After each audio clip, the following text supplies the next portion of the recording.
Will the coronavirus help Charles Oliveira's career? What's up, guys? The Ginger and the Bear. Y'all, coronavirus is wreaking havoc. I would say it's pummeling the like button, so hit that down below, guys. In all seriousness, though, this is getting absolutely insane. I feel like we're at the beginning stages of a zombie horror movie. Yeah, it's permeating every aspect of my life. YouTube, MMA, everywhere. Everything. Basically, guys, UFC Brasilia, which is the fight night card this coming weekend, it was just announced after a lot of speculation that the card would be completely canceled. They're not actually canceling it. They are taking away the live studio audience, which is very strange. So this is going into full like Bruce Lee Kumite mode, where there's going to be fighters, coaches, officials, and no fans. Yeah, I mean, do you guys like the fact that like there's going to be no fans, there's not going to be booing, there's not going to be screaming and all that? I don't know. I really like that ambiance. Yeah. Except like when people start booing because it's more of a strategic thing, like Romero versus Izzy. You like the ambience and the atmosphere the fans bring, right? Yeah, I do too. I do too. Unless everybody's just being stupid because they think it's a boring fight. But even then, I mean, I don't like it, but I get excited and it makes me, I'm like, ah, you know what I mean? Yeah. You love to hate it. I don't know, because we have seen this. I mean, anyone who's watched The Ultimate Fighter or Dana White's Contenders series,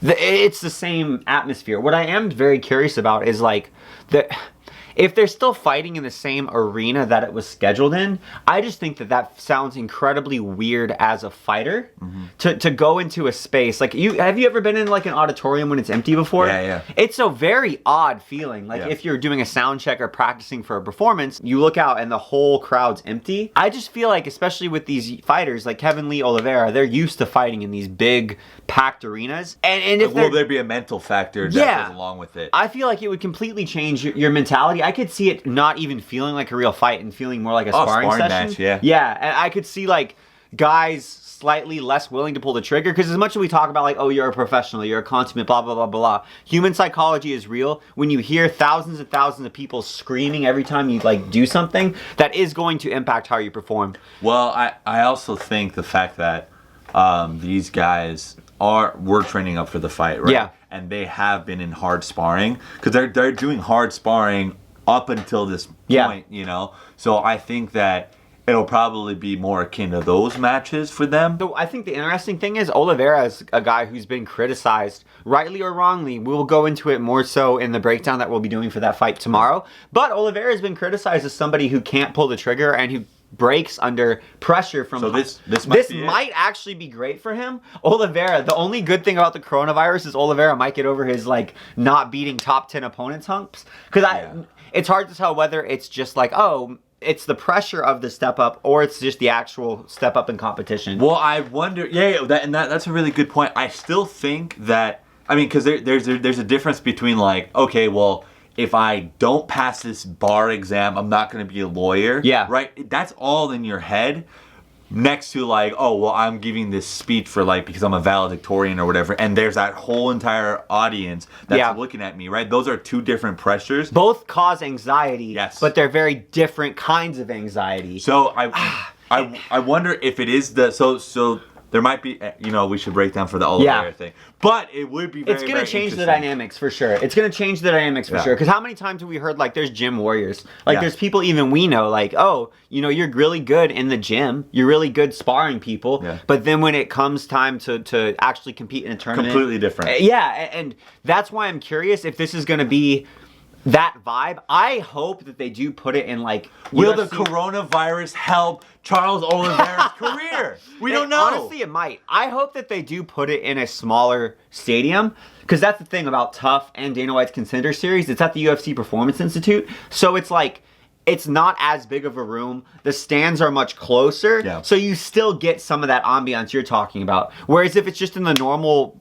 sized stadium, that would be defeating for that's me. What I'm saying. Like that's depressing. Like, how many times have you ever watched like a soccer match or a football match when the crowd's empty? Well, boxing. If you like a boxer that nobody shows up for, like if you guys look at Julian Jackson stuff, one of the pound for pound hardest punchers in the whole entire boxing whatever, and some of his matches there's just nobody in the front row, and it's depressing. It's super depressing. Yeah. And I've seen that it happens a lot more with like soccer and baseball and matches like that. When you're watching or even as a competitor, it's just depressing, honestly. And so I hope that they move it for the sake of the fighters, for the sake of... And here's another thing. Are the families of the fighters going to be allowed to go?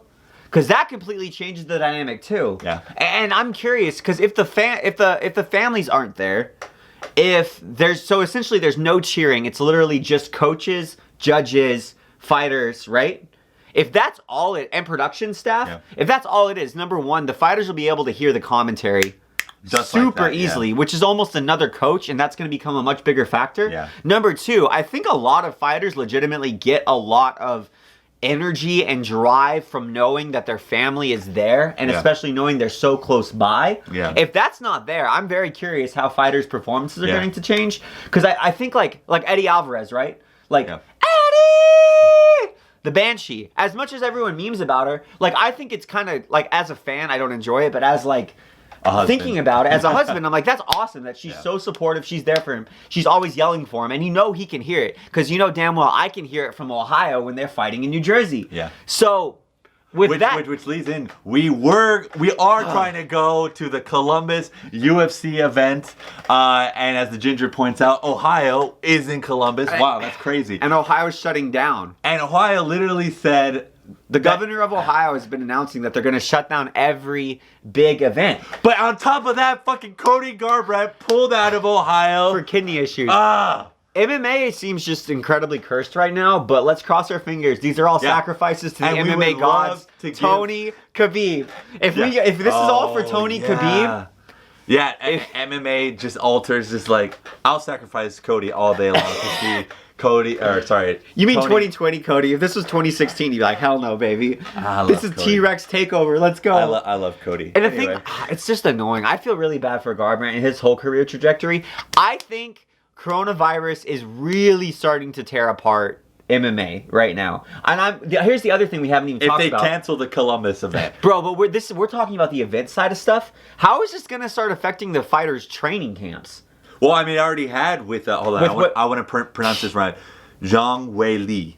Zhang Weili. I don't know why you're looking at me. I haven't gotten it right once. You know, I mean, she was literally in China. She had to go to Thailand. She had to go, you know, to she was basically running away from coronavirus. That's crazy. So how's that going to affect? Because, like, I'm not going to be going to grappling for a couple weeks. Like, I'm still doing boxing, baby. So this is just something where, like, how are you, if I'm Kevin Lee, how are you supposed to trust your sparring partners? How are you supposed to bring, like, like, let's say you have a camp, there's 10 guys in your camp to get you built up, especially if you're like a high level fighter, you're creating and tailoring training camps around you. Right. Okay, maybe if there's 3 or 4 guys, you can kind of trust that you're keeping everything in house. Yeah. But what if like 2 of your guys get hurt or just buzzed? Yeah. And you need to bring in more people to spar. Yeah. How are you going to do that when if you get coronavirus, you know what I mean? Like you're compromising your whole immune system, your everything, right? And the other problem is coronavirus isn't just like a one and done thing. You can get this, it's a respiratory illness, and what a lot of people don't realize is that if you get it and you get it badly enough, you can develop scar tissue in your lungs that's impede respiratory illnesses are infamous for getting scarring in your lungs and stuff like that. And that affects your breathing for the whole rest of your career, and that could be your cardio. Yeah. That could be like, that might be as much as people, I don't want to make too big of a deal out of it, but if you're a professional athlete, that could be a career-ending injury. Yeah. As strange as that sounds. Yeah. So if you're a fighter, how are you supposed to navigate a training camp where you, by necessity, need really close contact with people and mitigate the risk of getting the virus? Because if you just say, like, okay, well, fuck it, I'm not going to be around people, you're not training for your fight correctly. Right. You can't. There's no way to train for a fight correctly without close contact, grappling, sparring, everything. Well, and another thing, like with Zhang Weili, she literally is going to be safer going back to China, allegedly. Maybe China's government is lying, not saying that China's government ever lies. But they do. Anyway, this is now a political show. They seem the trajectory of who's getting infected is falling, which is really good for fighters outside of the U.S. Right? So people fighting in China, like China seems to be over the hump, whereas Italy seems to be accelerating. Yeah, but literally, it's going to affect so many more like U.S. combatants, which is a huge chunk of the UFC, right? Like, say, like people train in Italy, at least they know that in like 3 weeks, they're going to be on the downward trajectory, right? The U.S. stuff, the U.S. shit is just ramping up, right? And do I think that the U.S. will be able to contain it more effectively than China and Italy? Yes, I'm saying yes. Because yes, we're more spread out. We're more spread out, right? We're not as confined. The U.S. is a big ass country, but right? the problem is then the MMA gyms, that's sort of a non-factor because it's like, okay, sure, like there's more. Most houses have more land around them on average in the U.S. than in these other countries. But you're going into the city because most likely. Well, it's not even just going to the city. It's like, well, okay, but we're still going and sparring and grappling with each other. Sure. What really sucks, and I think we're the real victims of coronavirus, is that UFC Columbus is like at the epicenter of when shit would be hitting the fan. Yeah. So it's like, I think we're the real victims in this. Yeah. The bear literally us too. In all seriousness, though, tell us what you guys think. If there's other factors that we're not having considered of how coronavirus is going to affect MMA, let us know. I think those are the main ones. It's going to make events incredibly strange and psychologically just a completely different challenge to the MMA fighters. I also want to know if you guys think this will last very long because people are fucking freaking out. I've seen everything, like everything from people being like, "This is all a conspiracy theory," that it's not even a real thing. It's gonna be gone. Or I've seen people who are like, "Oh yeah, coronavirus. It's not even a thing. It's not going to affect anybody in the U.S." And then I've seen people like, "Oh no, it's a conspiracy theory to end the world population and everything in between." And it's like, I don't know what the hell, but what we care about is how it affects MMA. Yes. So please. UFC Columbus, please! Yeah, well, we really want to go to We that. really want to I want to go to it a little bit less because Cody Garbrandt's not in it, but Ngannou's still in it. Ngannou. But that being said, guys, we'll be breaking down the Charles Oliveira, Kevin Lee fight specifically tomorrow. So make sure you smash that like button. Tell us in the comments what you think about coronavirus, how it's going to affect MMA, all that stuff. Ginger. Bear. And we out. Bye. Hopefully not forever due to coronavirus.